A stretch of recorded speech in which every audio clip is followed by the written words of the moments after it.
कुछ सवाल और भी पूछते हैं नरेश नरपत। पूछते हैं कि जीवात्मा की वास्तविक और बुनियादी इच्छाएं कौन कौन सी होती हैं। जीवात्मा की वास्तविक और बुनियादी इच्छा सिर्फ और सिर्फ एक ही होती है। ठीक वही होती है जो पिंजड़े में बंद एक पंछी की होती है। पिंजड़े में बंद पंछी क्या चाहता है? सबसे ज़्यादा मुक्ति। सबसे ज़्यादा बढ़ के जो कोई चीज़ वो चाहता है वो है कि मैं आज़ाद हो जाऊं। वही कहानी जीवात्मा की भी है। जीवात्मा की सबसे बड़ी जो इच्छा है वो मुमुक्षा है। मुमुक्षा यानी मुक्त हो जाने की इच्छा। बाकी सारी इच्छाएं जो भी है उसके भीतर वो जीवात्मा की नहीं है, वो मन की है, शरीर की है। मन की अनंत इच्छाएं हैं जो संसार में भटकाए लिए जाता है जीवात्मा को।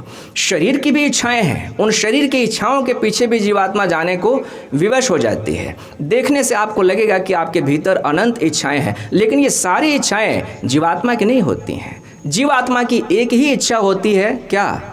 मुक्ति की इच्छा, कि मैं किसी विधि से मुक्त हो जाऊं। मुक्त हो जाने की इच्छा ही हमारे भीतर सबसे बड़ी इच्छा होती है। इच्छाओं की कहानी बड़ी विचित्र है।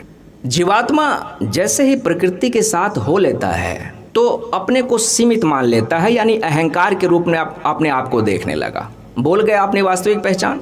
प्रकृति जो है वो सुंदर रूपों में, अलग अलग रूपों में अपने को प्रकट करती है। तो ये जीवात्मा जो कि अब मैं हो गया है, अहंकार का रूप ले लिया है, प्रकृति के रूपों को देखता है तो अपनी वास्तविक पहचान को भूल के अब प्रकृति के रूपों के लिए अपने भीतर इच्छाएं पैदा करता है कि मुझे ये मिल जाए, मुझे वो मिल जाए, मुझे धन मिल जाए, मुझे पद मिल जाए। ये सारी इच्छाएं जो है उसको संसार में और ज़्यादा भटकाए लिए चली जाती हैं। जितना ही ज़्यादा वो अपने भीतर इच्छाएं करता है उतना ही ज़्यादा संसार में और ज़्यादा भटकता है। कहानी कुछ ऐसी है कि हर इच्छा आदमी को विवश करती है, जीव को विवश करती है कर्म करने के लिए। समझिएगा, जैसे ही भीतर इच्छा उठती है, इच्छा क्या कहती है कि मुझे पूरा करो। इच्छा की पूर्ति करने के लिए कर्म करना होगा। कर्म करने में समय लगेगा। अब कर्म करने के दो फल होंगे, या तो सुख मिलेगा या फिर दुख मिलेगा। जैसा फल चाहा था वैसा फल अगर मिल गया तो सुख मिलेगा, और वैसा फल अगर नहीं मिला तो दुख मिलेगा। तो क्या यहाँ पे कर्म जाके ठहर जाएगा?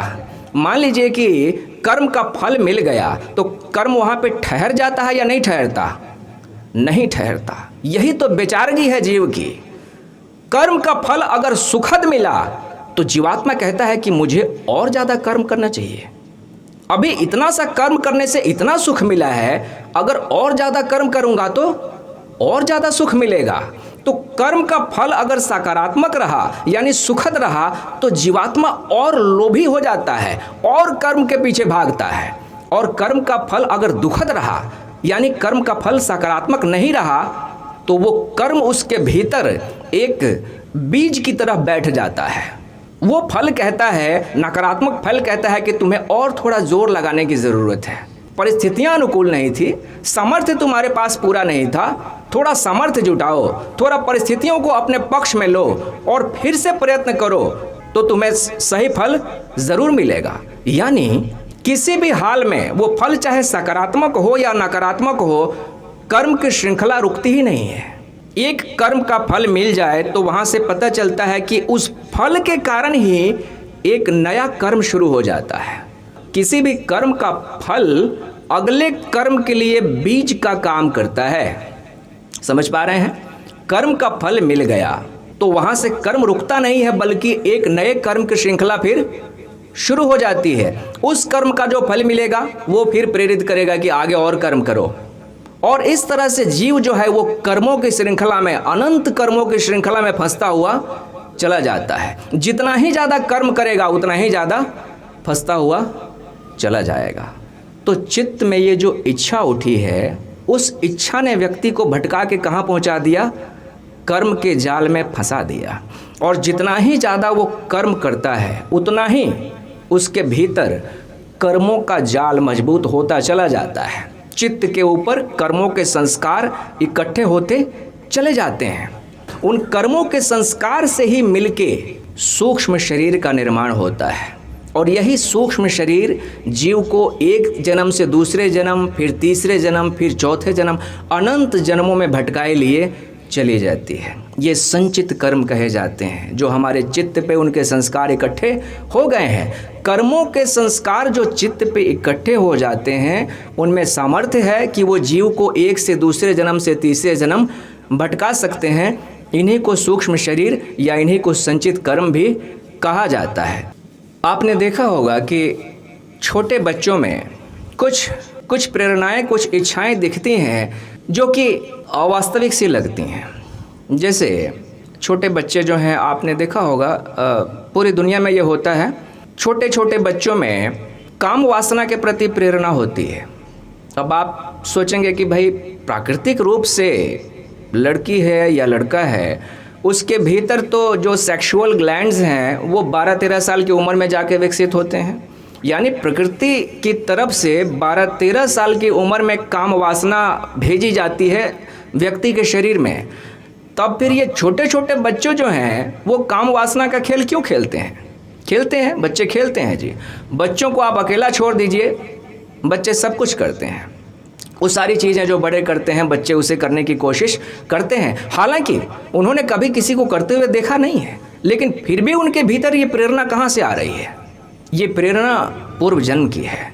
पूर्व जन्म में उसने काम का सुख भोगा है, उस काम के सुख की यादाश्त उसके चित्त पे अंकित है, जिसे हम सूक्ष्म शरीर कह रहे हैं। तो वो सूक्ष्म शरीर जो कि इस शरीर का रूप धर के आया है, वही यादाश्त, पुरानी यादाश्त उसको प्रेरित कर रही है फिर वो कर्म दोहराने के लिए, काम वासना का खेल दोहराने के लिए। इसलिए छोटे बच्चों में ये चीज़ देखी जाती है। इस तरह से अनंत अनंत कर्मों के बीज जो हैं वो हमारे भीतर, हर जीव के भीतर संचित होते हैं और वही प्रेरित करके बार बार उससे कर्म करवाते रहते हैं।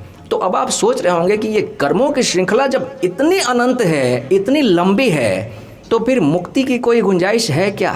आदमी यहाँ पता चले कि नए इस जीवन में नई इच्छाएं पैदा करेगा, नए कर्म करेगा, उससे कई हजार गुना, लाख गुना ज़्यादा कर्मों के बीज तो भीतर दबे पड़े हैं। आखिर वो भी तो उगेंगे ना, आखिर वो भी तो विवश करके आदमी से कर्म करवाएंगे ना। बिल्कुल करवाते हैं। आपको क्या लगता है कि आप सिर्फ इसी जन्म के कर्मों का फल भोग रहे हैं? नहीं, पिछले जन्म के भी बीज हैं जो आपको इस जन्म में दोहराए चले जा रहे हैं। अभी आपको उनका पता ही नहीं है। वो संचित कर्म है, संचित कर्म के बीज हैं। तो अभी तो वो पड़े हैं, फिर इस जन्म में आप न जाने कितनी इच्छाएं कर लेते हैं, उनके पीछे दौड़ पड़ते हैं और बीच में ही शरीर छूट जाए तो बात अधूरी रह गई। कुछ कर्म आपने किए जिनके फल आपको नहीं मिले, उन फलों को भोगे बिना वो कर्म खत्म नहीं होंगे, तो उनको भोगने के लिए फिर नया जन्म लेना पड़ेगा।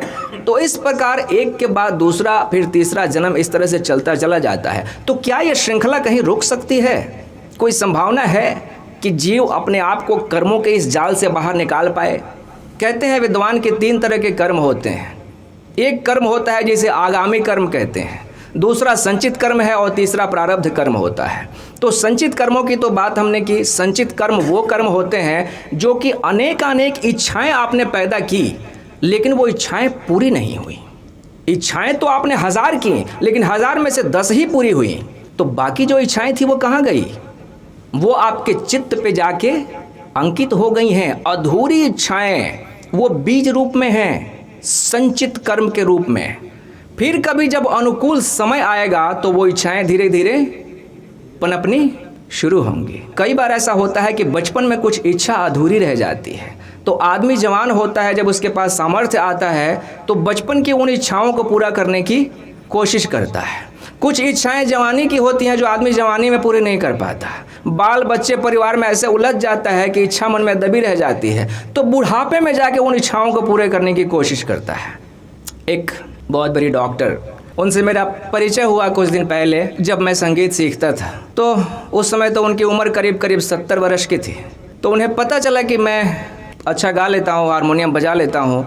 उनके अंदर न जाने कब की एक दबी हुई इच्छा थी। उन्होंने मुझे बुलावा भेजा, एकदम घर पे बुलाया, मुझे VIP ट्रीटमेंट दिया। फिर उन्होंने पूछा कि आप गाते हैं, मैंने आपका गाना सुना है, मैं बहुत प्रभावित हूँ। मैंने कहा कि जी बहुत बहुत धन्यवाद। बोले कि मेरे अंदर भी संगीत सीखने की इच्छा थी, ये देखिए मेरा तानपुरा और ये देखिए मेरा हारमोनियम। तानपुरा और हारमोनियम उन्होंने संभाल के रखा था। बोले कि जब मैं पढ़ाई कर रही थी तब मैंने तानपुरा और ये हारमोनियम खरीदा था। संगीत सीखने की बड़ी इच्छा थी, लेकिन एक तो मेडिकल की पढ़ाई करने के बीच में समय नहीं निकल पाया संगीत सीखने के लिए, और उसके बाद फिर शादी हो गई, फिर हॉस्पिटल बना लिया, समय ही नहीं मिला संगीत सीखने का। तो अब मैं चाहती हूँ कि मैं संगीत सीखूं।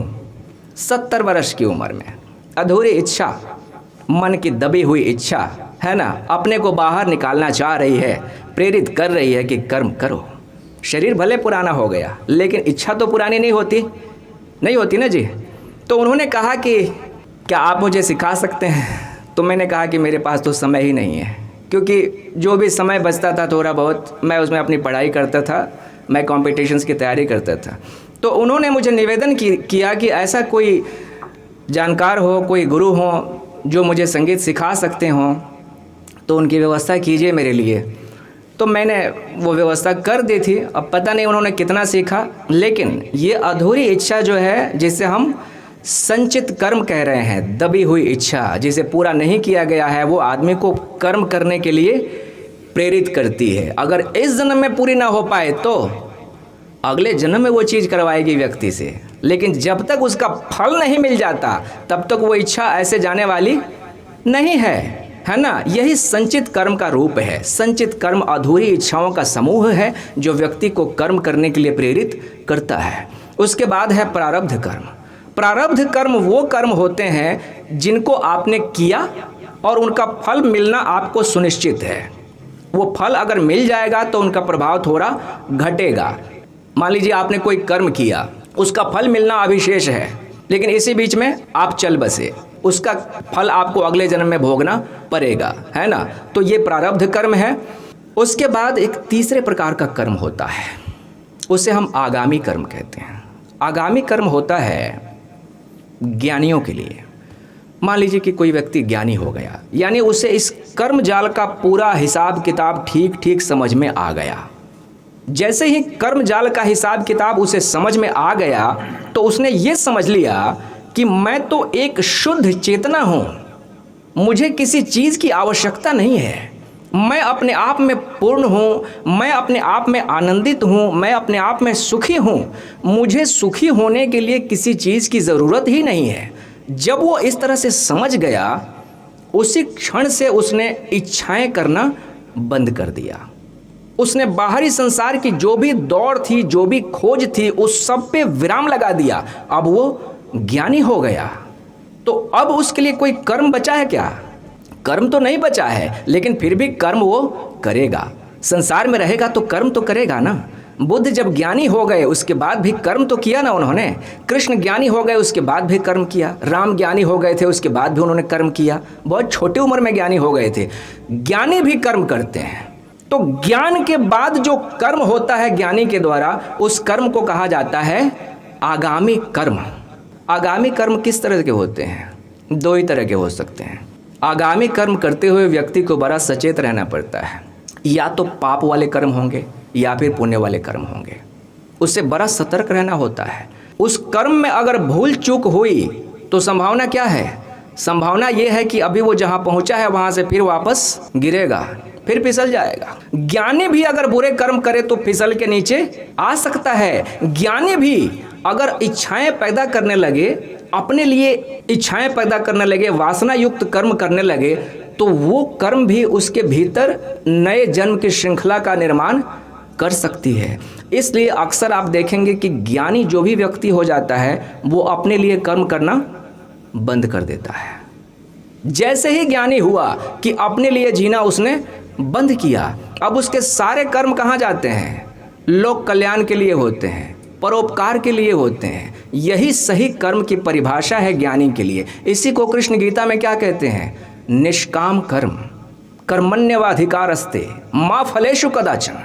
कि कर्म पे तुम्हारा अधिकार है, लेकिन फल के ऊपर तुम्हारा बिल्कुल भी अधिकार नहीं है। इसलिए फल के बारे में सोचना व्यर्थ ही है, नासमझी है। तो निष्काम कर्म की बात कृष्ण इसलिए करते हैं क्योंकि जैसे ही कर्म के साथ आपने कामना जोड़ी, कामना यानी इच्छा, वैसे ही वहां से कर्मों का जाल फिर से शुरू हो गया और ये कर्मों का जाल और ज़्यादा आपको बंधन में ले जाएगा, आपके बंधन को और ज़्यादा मजबूत करेगा। तो 3 प्रकार के कर्म हुए, संचित कर्म, प्रारब्ध कर्म और आगामी कर्म।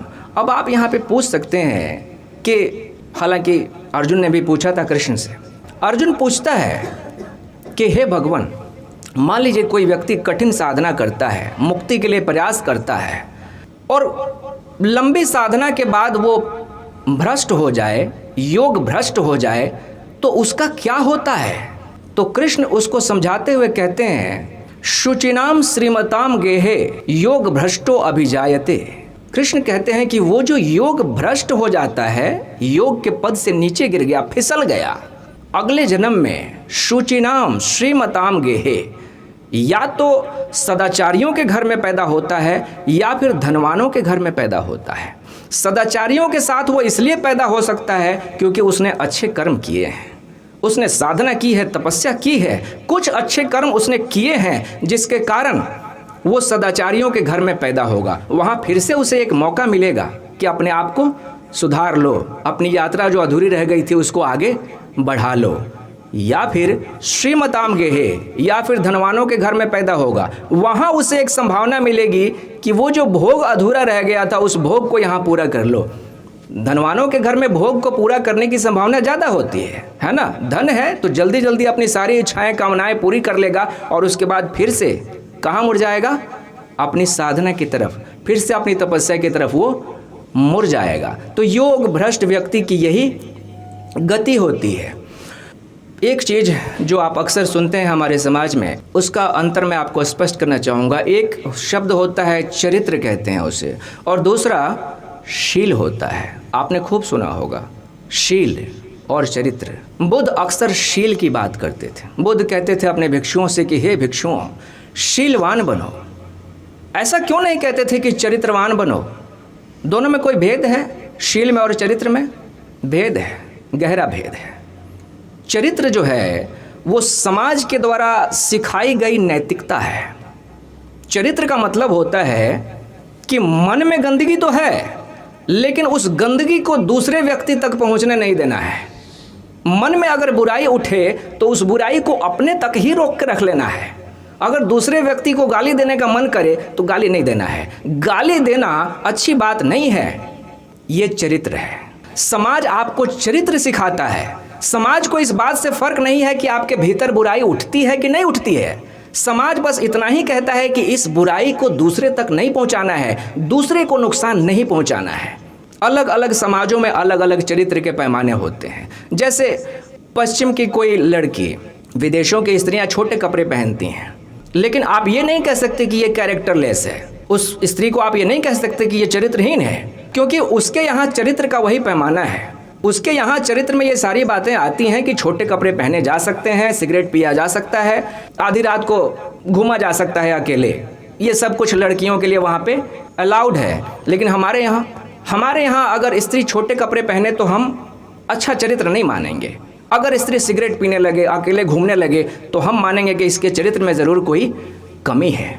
तो ये जो चरित्र का पैमाना है वो हमारे समाज का है, वहाँ जो चरित्र का पैमाना है वो उनके समाज का है। अलग अलग समाजों में चरित्र के पैमाने, चरित्र का मापदंड अलग अलग हो सकता है, लेकिन शील जिसे कहते हैं वो चरित्र से भिन्न बात है। शील क्या है? आप क्या हैं? अभी हमने क्या सीखा इतनी देर में कि हम क्या हैं, आप क्या हैं? हम शुद्ध चेतना है, हम शुद्ध चेतना है। तो उस चेतना में किसी भी भांति से अशुद्धि ना आ जाए, उस चेतना को हमेशा शुद्ध बनाए रखना, यही शील है। शील का मतलब होता है कि अपने मन को भी दूषित नहीं होने देना है, क्योंकि चित्त में भी अगर विकार आ गया, चेतना में भी अगर किसी की बुराई करने की बात आ गई, तो भले ही आप सच में उसकी बुराई करें ना करें, भले ही सच में आप उसका नुकसान पहुंचाएं ना पहुंचाएं, लेकिन चेतना का नुकसान आपने पहुंचा दिया। अपने आप को तो दूषित कर ही लिया आपने, है ना। तो शील जो है वो चरित्र से बहुत ऊंची बात है। समाज इस बात की परवाह करता है कि दूसरे को नुकसान ना पहुंचे। आपका चाहे कुछ भी हो जाए, आप अपने भीतर क्रोध को दबाए जा रहे हैं, आप अपने भीतर काम वासना को दबाए जा रहे हैं, दबा दबा के आप बीमार हुए जा रहे हैं। जितने मनोरोग हैं वो सारे मनोरोग जो हैं वो व्यक्ति के भीतर भावनाओं को दबाने के कारण पैदा होते हैं। किसी भी जानवर को आप मनोरोगी नहीं पाएंगे।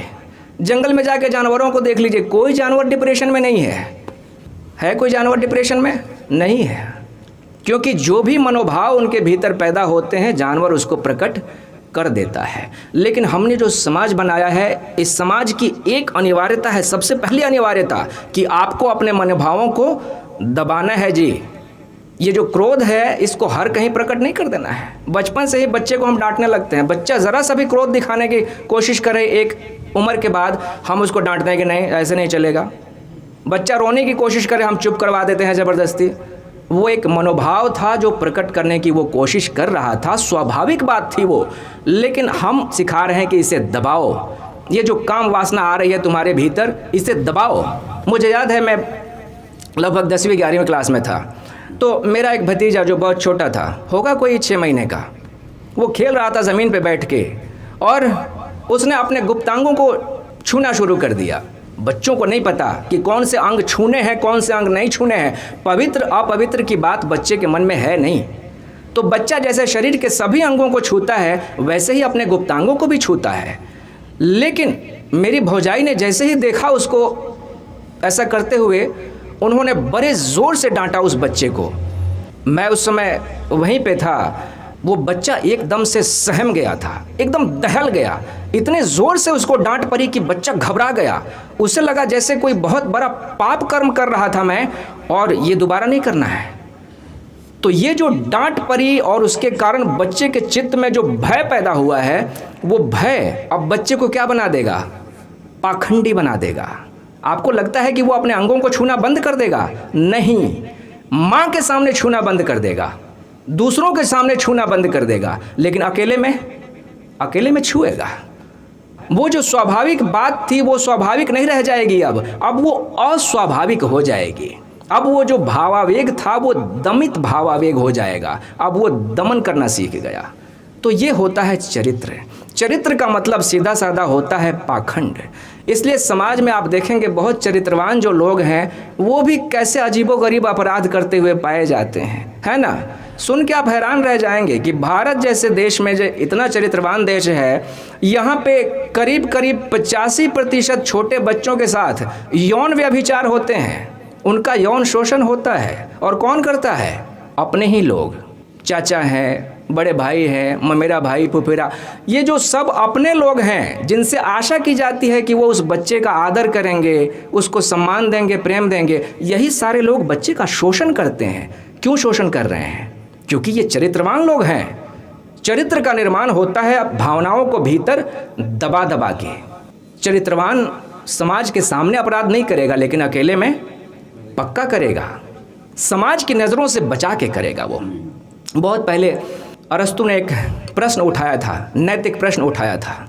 अरस्तु ने कहा था कि अगर आपको अदृश्य होने की शक्ति मिल जाए, अगर अदृश्य होने की शक्ति मिल जाए तो समाज में कितने लोग अच्छे रह जाएंगे? आप कभी सोच के देखिएगा अकेले में। आप ये सोचिएगा कि मुझे अदृश्य होने की शक्ति मिल गई है, मैं अदृश्य हो गया हूँ। जैसे ही आप सोचेंगे कि मैं अदृश्य हो गया हूँ, और आप देखिएगा कि उसके बाद आपके मन में क्या विचार आ रहा है, मैं अदृश्य हो गया हूँ, मुझे कोई देख नहीं रहा है, तो अब मैं क्या करूँगा? आप पाएंगे कि बड़ी उल्टी सीधी बातें आने लगेंगी मन में।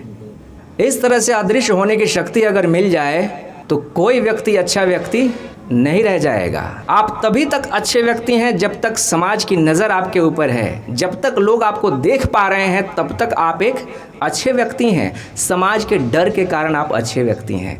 इसको कहते हैं चरित्रवान व्यक्ति। चरित्रवान यानी कि समाज के डर से अच्छा बना हुआ व्यक्ति। लेकिन शीलवान होना एक दूसरी बात है। समाज आपको चरित्रवान होना सिखाता है, लेकिन संत आपको शीलवान होना सिखाता है। संत कहता है कि भीतर बुराई पैदा भी मत होने दो। दूसरों की बात नहीं है, अपने भीतर अगर गंदगी पैदा हो गई तो अपने को ही गंदा कर लिया ना, अपने को ही खराब कर लिया। चेतना जो कि इतनी शुद्ध है, पवित्र है, उसको तुमने नष्ट भ्रष्ट कर लिया। इसलिए हे भिक्षुओं, शीलवान बनो। नरेश नरपत ने कुछ और प्रश्न पूछे हैं, एक बार देखते हैं। उन्होंने पूछा है कि यदि मन इंद्रियों के वश में नहीं हो तो मन की इच्छा क्या क्या होगी? मन इंद्रियों के वश में नहीं हो तो मन की इच्छा क्या क्या होगी? सीधी सादी बात है कि इंद्रियों की अपनी कोई इच्छा नहीं होती है। हमारे भीतर जितनी इच्छाएं होती हैं वो मन की होती हैं। मन इच्छा पैदा करता है और इंद्रियों को आदेश देता है, इंद्रियां उस आदेश का पालन करती हैं। हाथ की अपनी कोई इच्छा नहीं है कि मैं क्या छूऊं या क्या नहीं छूऊं। मन उसे जो छूने के लिए कहेगा हाथ उसे छुएगा। आँख की अपनी कोई इच्छा नहीं है कि क्या देखूं क्या नहीं देखूं। मन उसे जो देखने के लिए प्रेरित करेगा आँख वो देखेगी। तो इंद्रियों की कोई इच्छा नहीं है, सारी इच्छाएं मन की होती हैं। और जब मन आपके भीतर नहीं होता तो फिर कोई इच्छा भी नहीं होती है कि नहीं? इतनी चर्चा परिचर्चा के बाद आपकी कोई जिज्ञासा है? जी, डॉक्टर उमेश उमंग ने हाथ उठाए हैं, कुछ जानना चाहते हैं। बिल्कुल, बहुत सुंदर प्रश्न है। डॉक्टर उमेश उमंग ने पूछा है कि अगर हम अपने को चेतना जानने लग जाएं, जीव अपने आप को चेतना जानने लग जाए, अगर ज्ञानी हो जाए, तो क्या सारे संचित कर्म समाप्त हो जाते हैं या उसके बाद भी संचित कर्म बचे हुए रहते हैं? क्या उसके बाद भी प्रारब्ध कर्म बचे हुए रहते हैं? जी, बचे हुए रहते हैं। उससे बचने का अब क्या उपाय है? तो ज्ञानी कहते हैं कि एक बार जब आपने अपने आप को चेतना के रूप में जान लिया, उसके बाद भी आपके भीतर बहुत सारे संचित कर्म या प्रारब्ध कर्म बचे हुए रहते हैं। तो उनसे बचने का क्या उपाय है? बचने का तो कोई उपाय नहीं है, उनको भोगना है। तो अब ज्ञानी जो है वो ये कोशिश करता है कि जब भी कोई कर्म फल मेरे सामने आ रहा हो तो उसको सीधा सीधा मैं स्वीकार कर लूं, इसको भोग लूं, ताकि ये पूरी तरह से समाप्त हो जाए। इसलिए आप देखेंगे कि ज्ञानी के कर्म में, ज्ञानी के जीवन में जब भी कोई घटना आती है, बुरी घटना भी, वो कभी विरोध नहीं करता। वो नहीं कहता है कि ये क्यों आ गई है ये बात मेरे जीवन में, कि क्यों मुझे घाव हो गया है, कि क्यों मैं बीमार हो गया हूँ। ज्ञानी नहीं कहता, क्योंकि ज्ञानी समझ रहा है कि ये मेरे प्रारब्ध का, मेरे संचित कर्मों का फल है। जितनी जल्दी भोग लूँगा उतनी ही जल्दी इनसे छुटकारा हो जाएगा। अक्सर भारत में जो बहुत सारे संत हुए जिनको तरह तरह के रोग लग जाते हैं, बीमारियां लग जाती हैं बुढ़ापे में, तो लोग कहते हैं कि भाई ये तो संत थे, ज्ञानी थे, ये क्यों बीमार पड़ गए? संचित कर्म है, प्रारब्ध कर्म है, जिनको वो भोग रहा है। वो कोशिश कर रहा है कि जल्दी से जल्दी इनका निपटारा कर दिया जाए। जैसे ही संचित कर्म मन में आते हैं, ज्ञानी उनको तुरंत पूरा करके समाप्त करने की कोशिश करता है। स्वामी विवेकानंद के जीवन की घटना है। वो अमेरिका में गए थे जब धर्म महासभा सम्मेलन में हिस्सा लेने के लिए। उसके बाद वो करीब 3 सालों तक वहीं पे रुके थे। तो जिस घर में रुके थे, उस घर की जो मालकिन थी, उनकी 3 बेटियां थी। उसमें कुछ छोटी उम्र की बच्चियां भी थी, 8 साल 10 साल की बच्चियां थी, और वो स्केटिंग करती थी। स्केटिंग आप जानते हैं, है ना? आपने देखे होंगे फिल्मों में या टीवी में स्केटिंग करते हुए लोगों को। तो एक दिन उस घर की मालकिन आई और देखा विवेकानंद को, तो ये पहन के जूते और स्केटिंग सीख रहे हैं, बच्चों के साथ स्केटिंग कर रहे हैं। 3-4 दिन तक उनका कोई लेक्चर नहीं था, कोई प्रवचन नहीं था, तो स्केटिंग में ही लगे रहे, पागलों की तरह सुबह से शाम तक बच्चों के साथ स्केटिंग सीख रहे हैं। तो वो जो मालकिन थी घर की, उसने कहा, क्या स्वामी जी आप भी ये, आप एक तरफ इतने बड़े सन्यासी हैं, स्वामी हैं, और ये बच्चों की तरह आप ये स्केटिंग क्यों सीख रहे हैं? स्वामी विवेकानंद ने कहा कि देखो जी, मन में इच्छा पैदा हो गई है, तो इस इच्छा को अगर मैंने दबा के रख लिया ना, तो ये मेरे पुनर्जन्म का कारण बन सकती है। मैं कोशिश कर रहा हूँ कि इसको अभी से अभी ख़त्म कर दिया जाए, है ना? इच्छा उठ गई है तो उसको जल्दी से जल्दी निपटा दिया जाए। ज्ञानी ये बात समझता है, ज्ञानी इस तरह से जीता है। वो कभी भी अपने मनोभावों को दबा के नहीं जीता। किसी भी मनोभाव को अगर आपने दबा लिया, वो संचित कर्म बनेगा और फिर आपको आगे भटकाएगा। ठीक है।